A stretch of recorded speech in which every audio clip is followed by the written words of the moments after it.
Hello, welcome to Andy Tales. After watching the video, make sure there's no one else in the room. Don't forget to write your city and the time in the comments.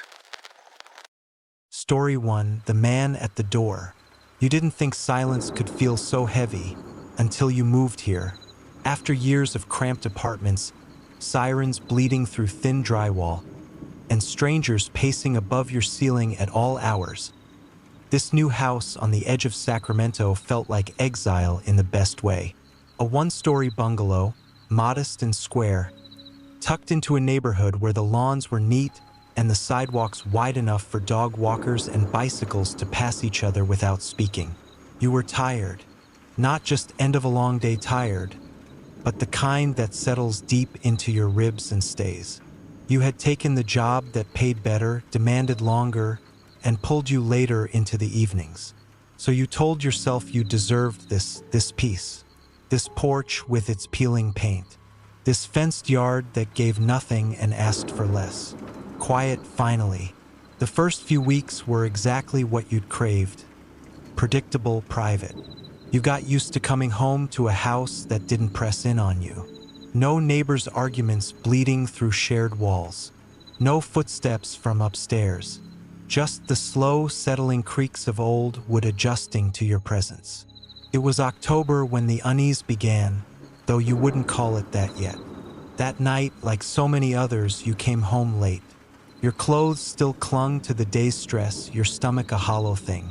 The idea of cooking flickered and died the moment you looked at the stove. So you did what you always did. You reached for your phone and ordered food, Chinese, from the same place that had never once gotten your order wrong. You watched the delivery estimate tick down. 30 minutes, then 25. You passed the time wiping down the kitchen counter, folding a dish towel, checking the deadbolt twice even though you always checked it once. And then came the chime. Soft, too soft for how loud it sounded in your bones. It was early. You weren't expecting the food for another 5 minutes at least. But there it was, your doorbell, sounding calm and polite, like any other doorbell in any other house. Still, something made you pause. You stepped carefully toward the front door and looked through the peephole. A man stood there, mid-20s maybe, baseball cap pulled low, jacket zipped up high, jeans, hands in pockets, no food. No bag, no clamshell container. No little folded-over receipt stuck to a plastic handle. Nothing. Your stomach tightened. You spoke through the door, your voice steady. "Did you have the delivery?" A pause. Just a beat too long. And then his voice. "Yeah, sorry. I left the bag in the car. I think I grabbed the wrong one. Just wanted to double-check your order first." The explanation was casual. Smooth. Practiced. But something was off. You couldn't say what exactly, but it pressed at the base of your spine like cold fingers. You'd ordered takeout more times than you could count. No one left food in their car. No one knocked empty-handed. "No problem," you said, still behind the door. "Just bring the bag to the door and I'll confirm it." Another pause. Shorter this time, but heavier. Like he hadn't expected you to say that. "I mean, it'll just take a second. I'll grab it. Just open the door and I'll..." "No," you said, sharper now. "Bring the food." Silence. And then, finally, movement. You watched through the peephole as he turned. Walked down the front path. Disappeared. You stood there a long time, unmoving. Something inside you kept whispering. That wasn't right. You didn't know what game he was playing. But it wasn't delivery. Still, you waited. 5 minutes. 10. No return. Finally, you called the restaurant. They answered fast. You explained what happened. A man at your door, no food, said he was their driver. There was a pause on their end this time. A longer one. "I'm sorry," the manager said. "Your order hasn't left yet. Our driver is still packing it up." That was when your hand began to shake. The line went quiet for a moment. Just the distant clatter of a kitchen. Someone shouting an order. the muffled world of a normal Thursday night continuing as yours suddenly stopped. Your voice came out thin. So, no one's been sent yet? No, the manager said slowly. Not yet. Your order's still here on the counter. He'll be leaving in the next few minutes. Older guy, gray hair. You've had him before, I think. You had. And this man at your door, he wasn't gray. He wasn't old. He wasn't supposed to be there. You ended the call with a soft thanks, hung up, and just stood there. The hallway felt colder now, the air thinner. You moved from window to window, checking locks, sliding the deadbolt again even though it hadn't moved. You didn't want to seem paranoid. You didn't want to believe what was already forming like frost in your brain. He wasn't a driver. He was something else. You called the non-emergency police number. Your voice stayed calm enough to explain, almost detached. A man pretending to be a food delivery driver came to your house. No food. Wanted you to open the door. Refused to leave right away. Now he's gone. The dispatcher's voice was calm and polite, but something in her tone shifted when you finished. We'll send a car to patrol the area. In the meantime, make sure all doors and windows are secure. If anything else happens, call 911 immediately. You hung up, and now your pulse was in your throat. You went from room to room with sudden purpose, checked the windows twice, drew every curtain, turned on the porch light, stared at your back door as if it might breathe. There was nothing, just your own distorted reflection in the glass. Then, finally, the real food came. The knock was lighter, friendlier. You knew it before you even opened the door a crack. It was him, the older gentleman you'd seen many times before. Gray hair, delivery bag in hand, smile already forming. You wanted to ask him something. Had he seen anything strange? But the words stuck. Instead, you nodded politely, took your order, thanked him too many times, and shut the door with more force than needed. You ate in silence, not because you weren't hungry, but because your appetite had turned into a cold stone inside you. Every sound in the house now felt amplified. The fridge's hum like a distant engine. The settling floorboards now full of implication. And then, a noise. Soft, subtle, not inside, behind the house. At first, you weren't sure it was real. Just a faint scraping. Then, a deliberate pause. Then again, a low, quiet scratch. Not animal, not wind. Your fork froze halfway to your mouth. You held your breath. The scraping came again. Metal against metal, soft but unmistakable. The back door handle was being tested. Your chair slid back slowly. You didn't rush. You didn't scream. Panic stayed just under the skin, but your thoughts stayed sharp. You grabbed your phone and moved like someone in a dream. Quiet, padded steps, bare feet on cold tile. You whispered to the 911 dispatcher, voice hushed but urgent. Someone's at the back door, trying to get in. She kept you on the line, asked for details, asked if you were safe. You said yes, though you weren't sure. The noise at the door stopped, not like someone giving up, more like someone deciding. And then the house went still again. Too still. Minutes passed. Long, knotted minutes. And then, red and blue strobes lit the walls, washing the inside of your home in emergency light. The knock at the front door was soft this time. Police. You opened it slowly. There were two of them, one standing back watching the street, one stepping forward, hand resting near his holster. "We didn't find anyone," he said. "But..." He turned slightly, motioned toward the back of the house. "You'll want to see this." You followed. The porch light buzzed faintly above you, flickering slightly as the air chilled. The back door handle bore fresh scratches. Tiny curls of wood flaked from the lock. Marks, subtle but precise, showed someone had worked at it patiently, quietly. Too quietly. You stood staring at the scratches. They weren't deep, but they were deliberate. Not the kind of thing a branch or an animal would leave. These marks had purpose. Someone had taken their time. Someone had stood at your back door, quiet and calm, and tried to find a way in. The officer beside you nodded toward them. Looks like they used a lock pick or something similar, not a crowbar. This was subtle. You asked the question before you could stop yourself. Do people normally check the back door after pretending to deliver food at the front? The officer looked at you. His face didn't change, but you could tell he was already putting the pieces together. Not unless they knew you were home alone, he said.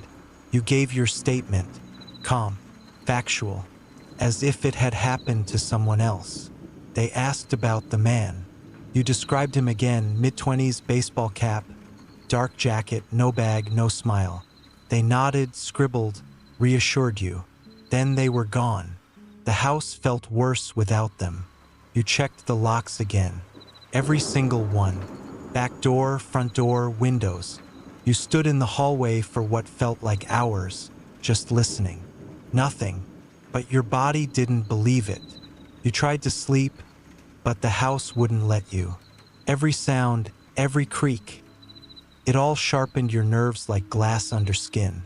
You left the bedroom light on. You held your phone tight. Somewhere after 4 in the morning, your eyes finally shut. The next day, everything felt wrong.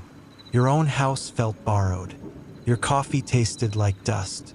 You stared at your front door the way a soldier might stare at a trench. Still, you made the call to the restaurant. The manager remembered you. He sounded shaken. You told him you'd already spoken to police, but you had one more question. Had they ever had anyone else impersonate a driver? He paused. Then, not that I know of. We don't even use apps, just in-house deliveries. All of them wear a uniform shirt. The man at your door hadn't worn one. You hung up. Then you made another call to the non-emergency police line. You wanted to update them. Something about the way they listened this time was different. They asked if your neighborhood had cameras. You said you weren't sure, but you could ask around. You spent the afternoon knocking on doors, explaining, apologizing, asking. Most people hadn't seen anything, but one older couple down the street had a camera that pointed toward the road. They pulled the footage for you, and there he was, the man. He hadn't parked in front of your house. He'd parked a block away.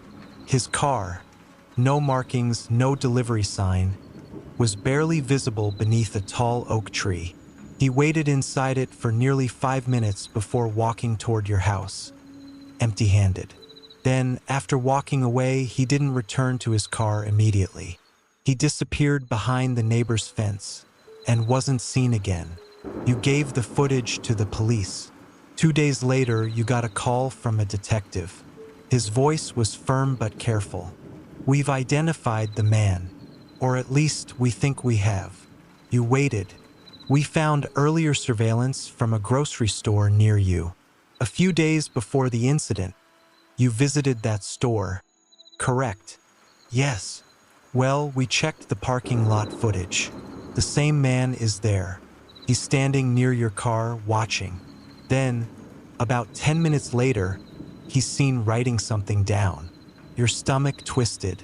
You didn't need to ask. He copied your license plate, the detective said quietly, and we believe he used someone with access to restricted databases to get your home address. You didn't respond. Not right away, because how could you? How do you respond when someone uses your most mundane routine?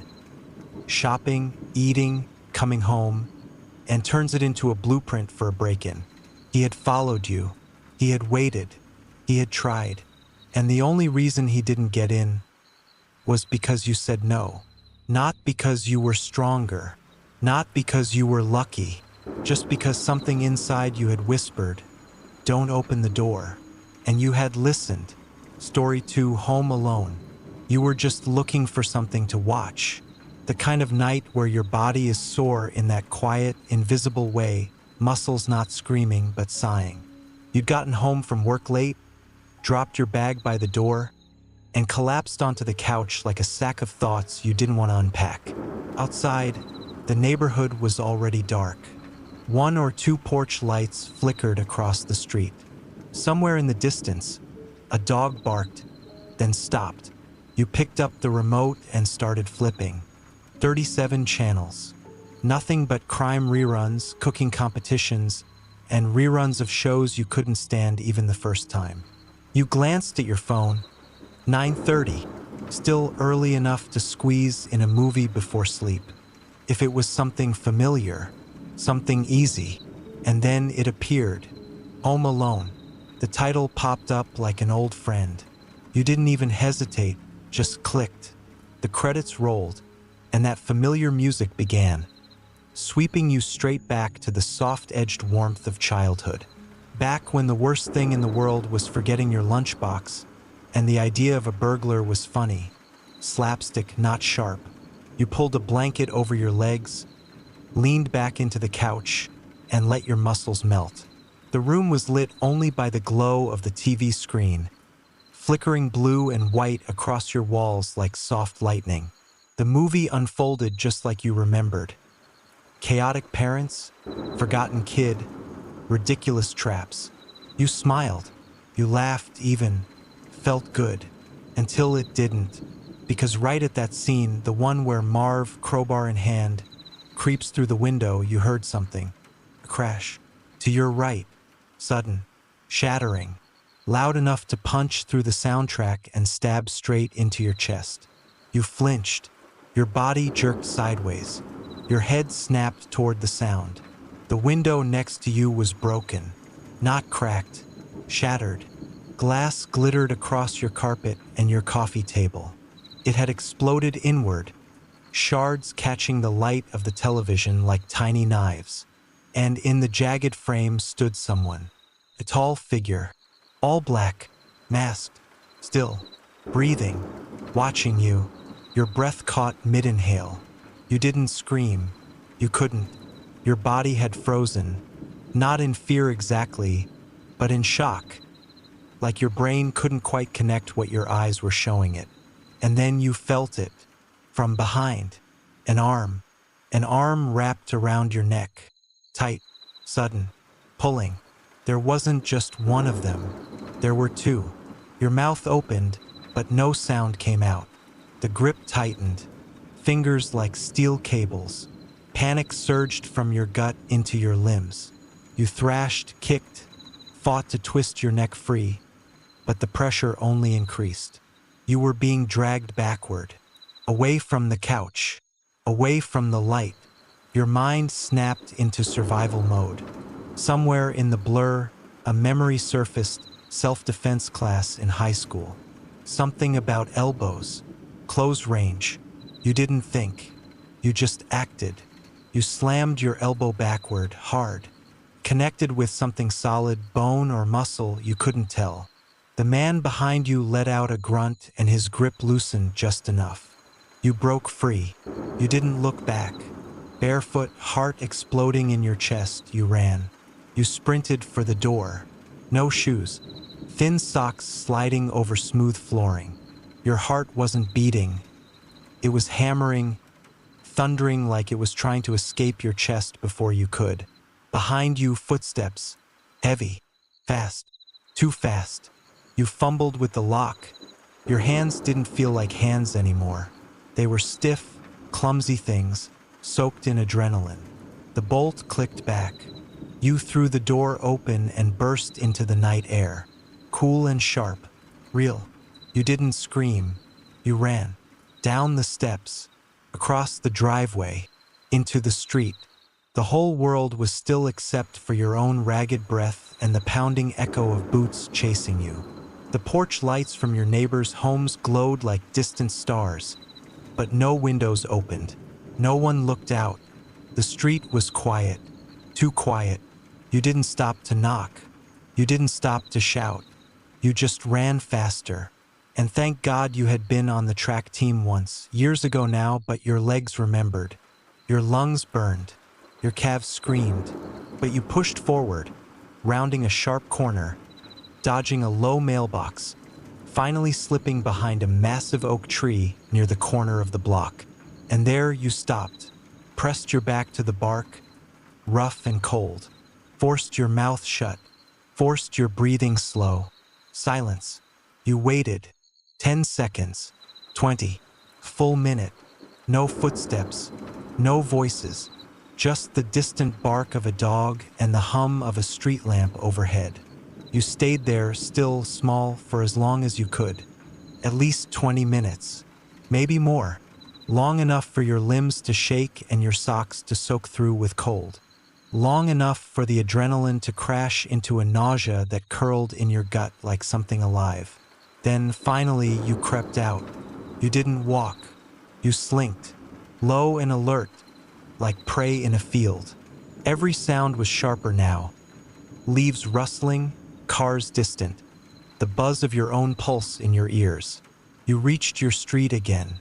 Your house stood still, the shattered window a gaping wound in the side of it.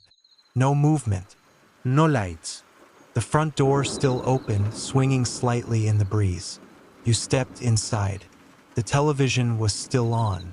Kevin was screaming at bandits. Fake danger blaring in a room filled with real aftermath. Shards of glass sparkled like ice across your carpet. Your hands trembled as you grabbed your phone from the floor where it had fallen. You dialed 911. Your voice cracked as you spoke, and you hated how weak it sounded. There were two of them, you whispered. They broke in. They tried to grab me. I ran. The dispatcher stayed calm. She asked questions. She stayed on the line. And within 10 minutes, your house lit up again. But this time in red and blue. Patrol cars, officers, flashlights. They moved through the house quickly, professionally, checking closets, corners, under the bed, clearing the space like it was already empty because it was, whoever they were gone. You gave your account again, this time in full. The window, the figures, the grip, the chase. The officer writing it down didn't say much, but his eyes never left you. And when it was over, when the yellow tape went up and the last flashlight beam swept across your living room wall, he said, "We'll increase patrols. If anything seems off, you call immediately." You nodded, but what you wanted to say was, it already did. You didn't sleep that night, even after the police left, even after the broken glass was swept into piles and the window taped over with clear plastic, even after the hallway lights were left burning like small, flickering shields. You couldn't close your eyes.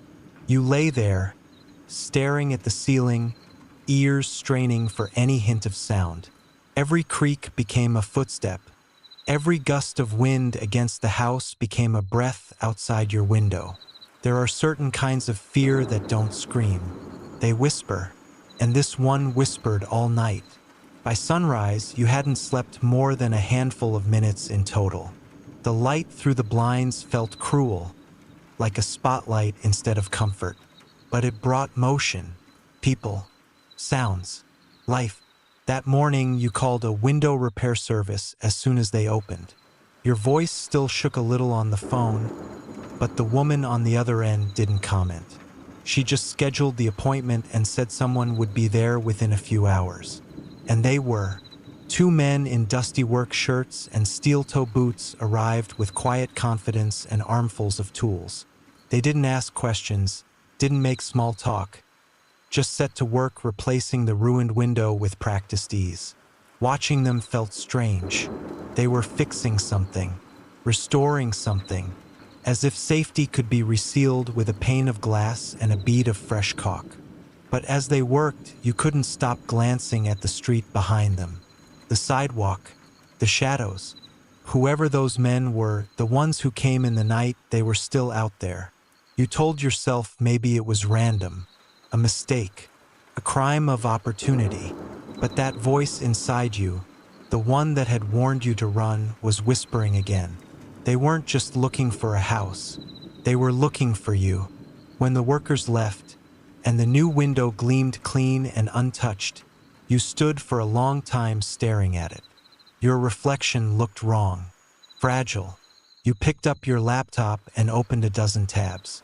Home security systems, motion sensors, cameras, floodlights. You weren't going to feel this way again. You weren't going to sit in your own home like a guest in a haunted house. It didn't matter how much it cost. You had savings. You had always been cautious, eaten in, worked hard, saved carefully. And now you knew exactly what those savings were for. Peace of mind. You ordered everything. A top-tier security package. Cameras with night vision. A doorbell system that recorded in high resolution. A lock that required a code only you knew. Then you waited. The next few days passed like you were walking on eggshells made of glass. Every noise pulled your attention. Every shadow through the blinds made you sit up straight. You flinched at deliveries. You double-checked the bathroom window every time you showered. Even sleep, when it finally came, was brittle. You dreamed of footsteps, of glass breaking again, of running barefoot and bleeding down dark streets. You woke up with sweat sticking your shirt to your skin, your pulse pounding like you were still running. But gradually, slowly, you began to breathe again. The security system arrived. You installed it with careful precision. Each beep of confirmation felt like another stone laid in the wall between you and whatever had happened that night. And still, the memory lingered. That moment when you looked up from a movie and saw a masked figure framed by your own shattered window. It returned again and again, replaying like a loop in the back of your mind. It wasn't just fear, it was the intimacy of it. That someone had stood right there, inches from your skin, and meant you harm. It changed something in you. You weren't watching the world the same way anymore. You were studying it. It happened 20 minutes after the new window was installed. You had just sat down again. Same couch, same blanket folded over your knees. The same television glowed quietly in the corner. Not home alone this time. Something duller. Background noise. You were trying to pretend. Trying to will the house back into something familiar. Something that didn't feel like it had been violated. Something that didn't carry the echo of glass exploding or masked intruders slipping through its broken edges. But the house remembered, and so did you. That's why when the noise came again, soft, almost imperceptible, you heard it. You froze. Not inside, outside, the back of the house. You muted the TV. Silence pressed in. Your breathing became the loudest sound in the room. And then it came again, a scraping, quiet, deliberate, like metal over wood. Your heart dropped, cold and heavy, into your stomach. Your eyes went to the hallway, to the kitchen, to the back door. You didn't want to believe it, but your body already had. You stood slowly, not breathing, your feet silent on the carpet. You moved like a ghost through your own home. Every light now too dim. Every shadow too deep. There it was again, a metallic rattle, a gentle twist of the handle. Someone was testing the lock. Your hands shook as you reached for your phone. You dialed 911. The dispatcher answered quickly, but her voice felt far away, like you were underwater. "There's someone at my back door," you whispered. "They're trying to get in." Again, she kept you on the line. "Stay calm. Officers are already on the way. Stay where you are. Don't approach the door." You crouched low behind the kitchen island, the phone pressed to your ear, eyes locked on the back door, half lit by the overhead light. Every second stretched like a wire about to snap. The sound stopped, not like someone giving up, more like someone deciding. The silence that followed was worse than the noise, because now you didn't know. Were they still there? Had they moved? Were they circling to the front? Then, red and blue light, pulsing through your curtains, reflecting off the walls. The doorbell rang. This time, you didn't flinch. You peeked through the front window and saw two patrol cars parked at the curb, officers stepping out, one already walking toward the backyard with a flashlight drawn. You opened the door. They moved quickly, efficiently, like they'd done this before. You let them inside, your words tumbling out faster than your thoughts. "They were back," you said. "The same door, same sound. I heard it." The officer nodded. "We found fresh marks on the back door." They tried again. His tone was steady, but his jaw was tight. He wasn't surprised. He was angry. They checked the yard, the fence, the alley behind your house. Nothing. Whoever it was, they were fast, or careful, or both. One of the officers knelt beside the door frame, running a gloved finger over the wood. Tiny flakes peeled off with the motion. "Same tool as last time," he said. "They know what they're doing." You didn't want to ask what that meant, but you did. The officer stood, looked you in the eye. "It means they were planning to come back. It means this isn't random." That night, you didn't turn off the lights. Not a single one.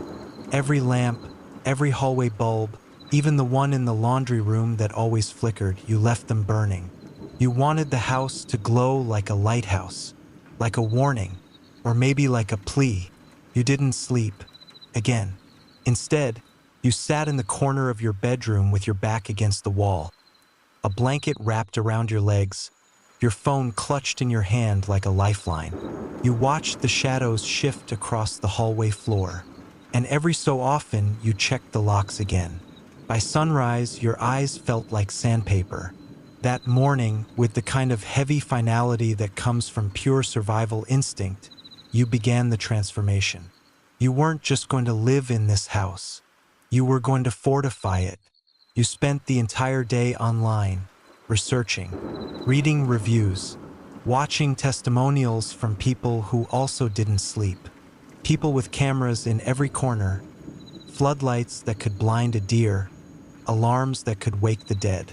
You became one of them. The order was expensive, more than anything you'd ever bought that wasn't a car or a degree. But it didn't feel like a purchase. Felt like a weapon. A few days later, everything arrived.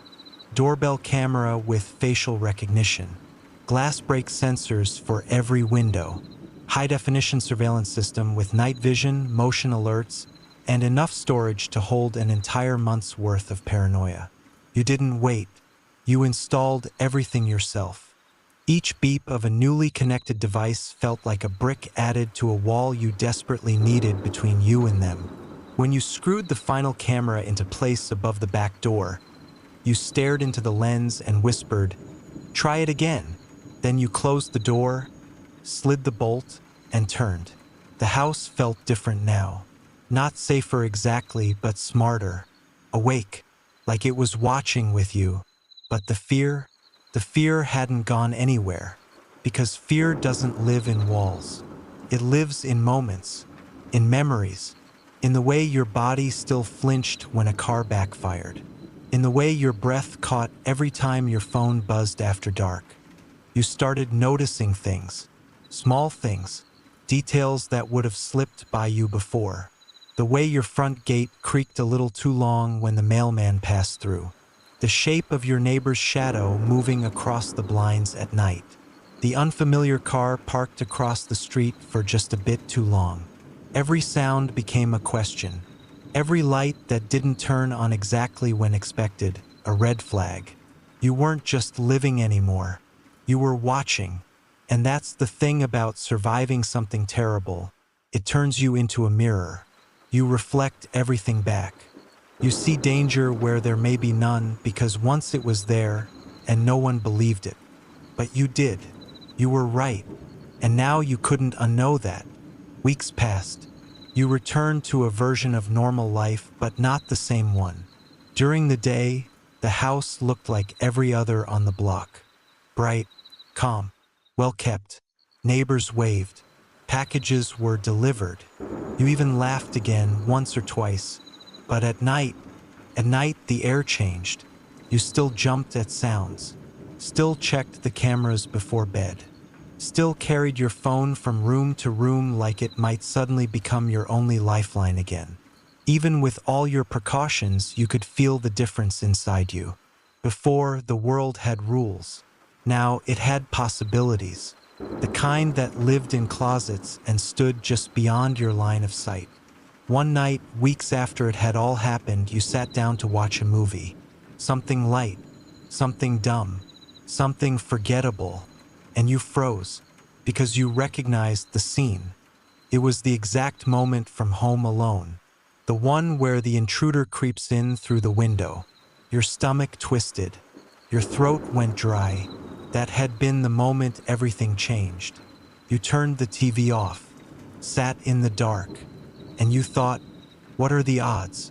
What are the odds that you'd be watching that scene at the exact moment your window shattered? Coincidence? Maybe, but it didn't feel like one. Felt like the world had peeled open. Just a little, just enough to remind you that it can, and that it will. Because the real horror isn't the masked figure, not the shattered glass, not even the hand around your throat. The real horror is how quickly it all happens. One moment you're laughing at something familiar, something safe, something nostalgic, and the next, you're running barefoot through the cold night, not knowing if you'll live long enough to see your front door again. You've learned now. You've learned what so many others don't want to know. That safety is an illusion, a trick of the light, a soft blanket thrown over the wild, unknowable thing that breathes just outside your frame of vision. And sometimes it steps through the window. Story 3, The Attic Man. You had waited for this moment for years. A house, your own house, not just another rental with peeling laminate and neighbors who argued through the drywall, but a real, solid little place with a lawn and a mailbox with your name on it. You and Aaron had finally closed the deal on a small ranch-style home in Spring Hill, Tennessee. One story, brick exterior, modest backyard, and a front porch just big enough for 2 chairs and a cup of coffee. It wasn't flashy, but it was yours. The neighborhood seemed quiet in that comforting, slow-breathing way. Retirees mowing their lawns, kids riding bikes on wide streets, American flags faded slightly by the sun. You passed people walking their dogs and waving, smiling. Everyone waved. You moved in on a Friday thick with late September heat. The kind of heat that makes you question your life choices halfway through carrying the 3rd box of books. The sellers had already left for Florida. The house was empty except for a few appliances and the echo of other people's lives. That night, you unpacked until your arms ached. And then, because habit is stronger than exhaustion, you decided to check the smoke alarms. And the attic, Aaron gave you that look. Half amused, half exasperated, but you couldn't help it. Years in the police department, even if mostly behind a desk in the property crimes division, had hardwired your brain into suspicion. It wasn't paranoia. It was procedure. You pulled down the narrow folding attic ladder in the hallway ceiling. Dust floated down like old breath. You climbed slowly, flashlight in hand, the wood groaning under your weight. First, it looked empty, just insulation and the usual bones of the house. And then your light swept left. You stopped breathing. 13 boxes, plain cardboard, neatly stacked, taped shut, each marked in bold black letters, Lofton. You didn't know the name. It wasn't on the seller's paperwork. And the address written beneath the name, Larkspur Drive, was more than 25 miles away. Nowhere near here, nowhere near you. Aaron climbed halfway up the ladder and looked over your shoulder. Did the movers mess up? You wanted to say yes, but deep down you already knew they hadn't. I don't think so, you muttered. You checked one of the boxes, gently peeled the tape back. Inside, knitted sweaters, old handmade, the kind that held a grandmother's smell for years. Another box had framed photos, an elderly couple smiling in front of the Smoky Mountains. It wasn't garbage, but it wasn't yours. You closed the box carefully, climbed back down, told yourself you'd call the moving company in the morning.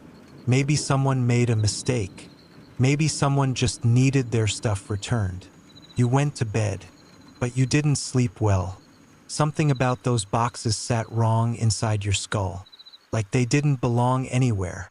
The house had settled into silence. Your second night under that roof was supposed to be better. The boxes were mostly unpacked. The kitchen was functional. The bedroom smelled faintly of new sheets and clean walls. You and Aaron had finally curled up together, tired but content, like people who had made it to the next chapter. At 2:17 in the morning, your phone buzzed. Motion alert. You hadn't even mounted the camera yet. Just left it balanced on the kitchen counter until you could install it properly. A cheap, battery-powered unit with a wide-angle lens. Its notifications usually meant a moth or the fridge humming too loud. But something about the time, the way your phone vibrated against the nightstand, the timing, you barely had time to read the alert when you heard it. Footsteps, above your ceiling, not a crack, not a creak, not one of those house noises you tell yourself to ignore. These were deliberate. Hail, then toe, crossing the attic floor slowly, one measured step after another. You were out of bed before your body even fully registered the movement. You whispered to Aaron, "Stay here."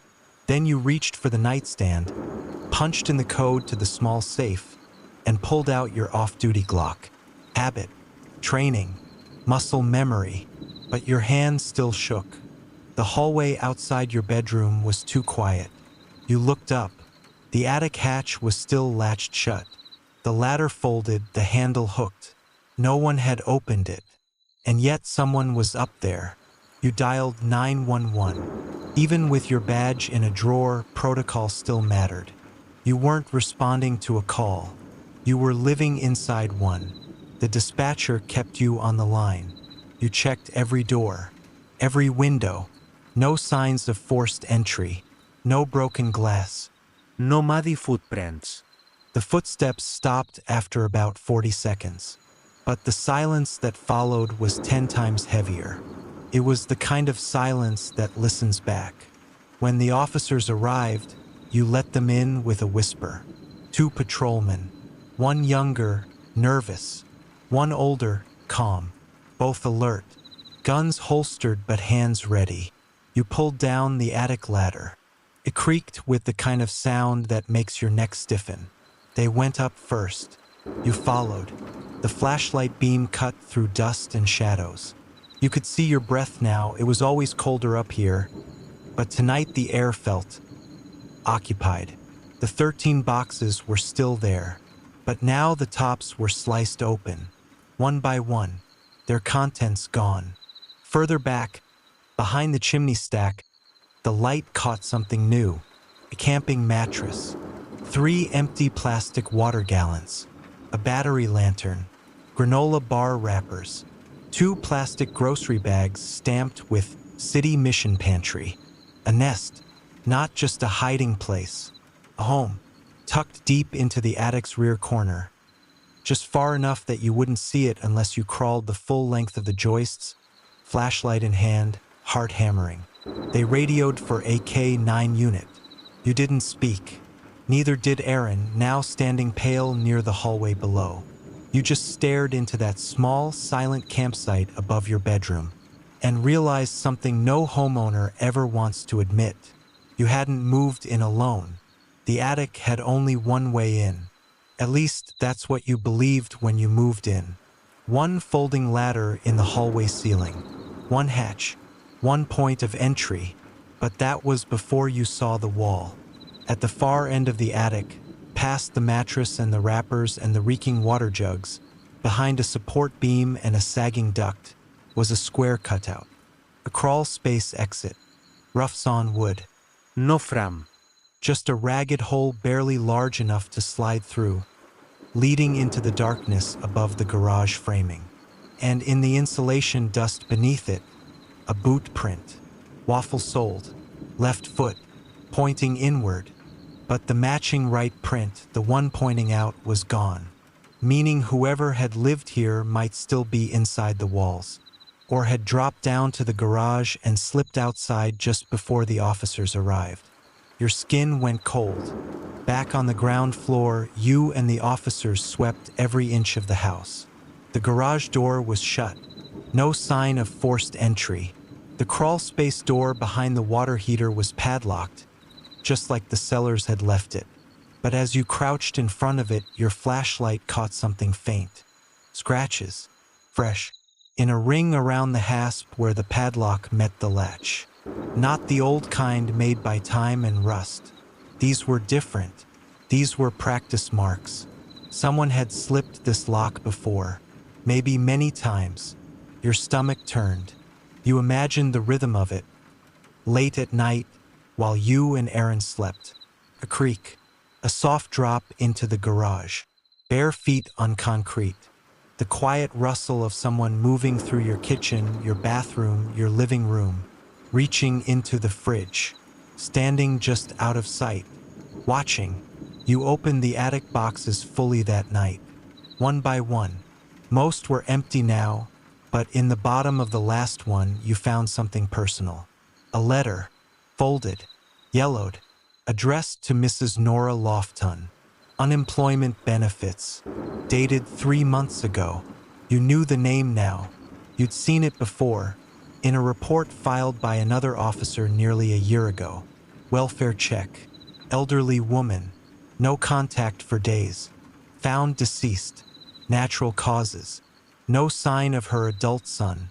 Neighbors said he was troubled, drifted, stayed with friends, got into small-time trouble. Derek Lofton.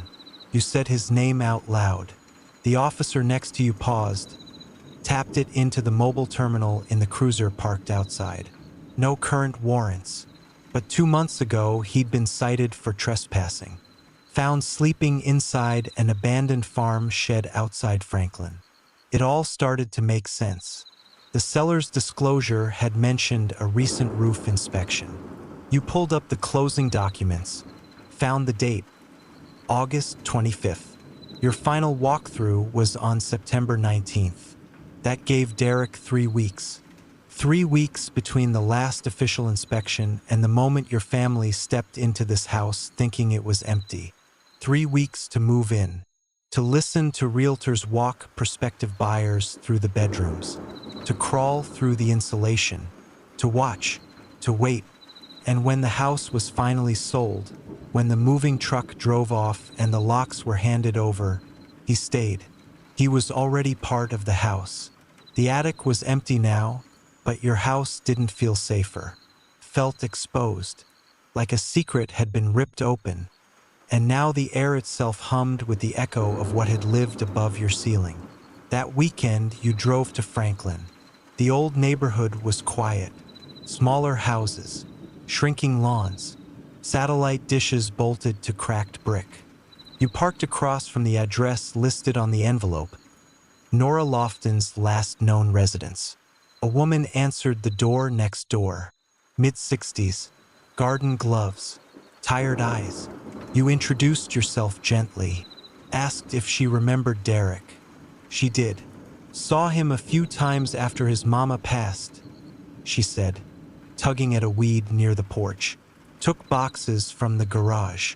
Said he was going to sell her things, but he looked off, strung out, didn't talk much.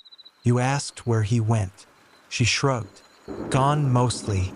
Thought he was sleeping behind the Walmart after a while. Then someone said he moved south. Nobody really keeps track. You thanked her and left. But your mind didn't, because you remembered those boxes. He hadn't sold them. He'd brought them to your attic, arranged them like a shrine. The sweaters, the photographs, the smell of dust and rot and something deeply, irreversibly lonely. Back home, you stared at the crawl space door behind the garage water heater. The padlock was still there, but you saw the scratches now like they were lit from within. This was his door. He hadn't just hidden up top. He'd been slipping in and out, moving through your house like a shadow, while you made dinner, while Aaron slept, while you showered, and you'd never known. You and Aaron spent the next 48 hours installing everything you'd already ordered weeks ago. Contact sensors, motion-activated floodlights, a new deadbolt on the crawl space, and, most importantly, a wired attic camera pointed directly at the rafters. You mounted it yourself, your hands steady but your breath tight. You were done being surprised. You were going to watch the thing that had watched you. On Wednesday, your phone rang. It was the detective. They'd picked up Derek Lofton 30 miles south in a town called Colia. He'd tried pawning custom jewelry that matched an open burglary case. He hadn't been living in your attic anymore, but he'd been watching others. And worse, recording. When they searched his backpack during booking, deputies found an SD card. One of many. This one had your address written on it in marker. They watched the files. Time-stamped videos. From your attic. The first was dated 3 weeks before you moved in. Your house was still staged by the rental company then. Fake plants, generic art, soft lamps that made every room look like a hotel lobby. And the footage, it was from above, shot through the narrow slats of a ceiling vent. Silent, motionless. The lens pointed downward into your bedroom, then your kitchen, then the front door, and then your walkthrough. There you were, you and Aaron laughing, pointing, debating where to put the couch, unaware, just feet below him. One video showed the final day before move-in. He must have known the time was running out. The camera shakes violently. There's heavy breathing. A flashlight beam jerks through insulation. The attic hatch creaks. And then sky, night air. He drops from the edge of the roof onto your back lawn and runs. The last frame shows him disappearing into darkness.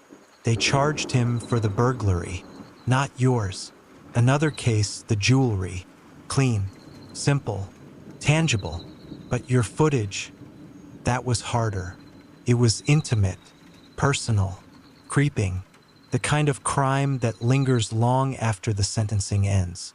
Still, the prosecutor added a stalking enhancement to the charges. The videos, the hiding place, the dates, they all told the story the way words never could. 26 months. That's what he got. 2 years and 2 months in a state facility. Not enough. Not really. But enough to give you a name, a face, a sentence to follow. Enough to make it feel finite. You thought that would help you sleep. Didn't. You still checked the attic camera every night before bed. Aaron teased you at first, lightly, gently, but she checked it too when she thought you weren't looking. The laughter you shared was real, but it was also a shield. Because once you know someone lived above your ceiling, waited above your ceiling, you never truly unknow it. You kept working. You went back to the police department. Paperwork, burglaries, stolen bikes, tools lifted from garages. The usual. Nothing glamorous. Just pieces of missing life, one form at a time. But every now and then, while sealing an evidence bag, while scanning a crime scene photo, while walking a hall that echoed wrong, you'd hear it. Not a sound exactly, more like a memory of a sound. Soft steps, deliberate weight shifting across joists, the creak of insulation compressing beneath someone's knee. And you'd remember, between your ceiling and your roof, there is only sheetrock, just a few inches of plaster and wood between comfort and intrusion. You'd remember the mattress, the water jugs, the wrappers, the camera. You'd remember that you weren't just watched, you were observed, documented, archived, like wildlife. And suddenly, the house you'd bought with such joy, the home you had imagined filling with photos, holidays, dinners, life, wasn't just yours. It had been shared, without permission, without knowledge. For weeks, maybe more. And that kind of knowledge, it roots, it lingers, it changes the shape of things. Now, every time you enter a house, any house, you look up, you check the attic latch, you trace the ceiling with your eyes, you knock on the drywall near the vents just to be sure, because you know something most people don't. Sometimes the first housewarming gift you receive isn't a plant or a welcome mat. It's a stranger at 2:17 in the morning, already inside, already listening.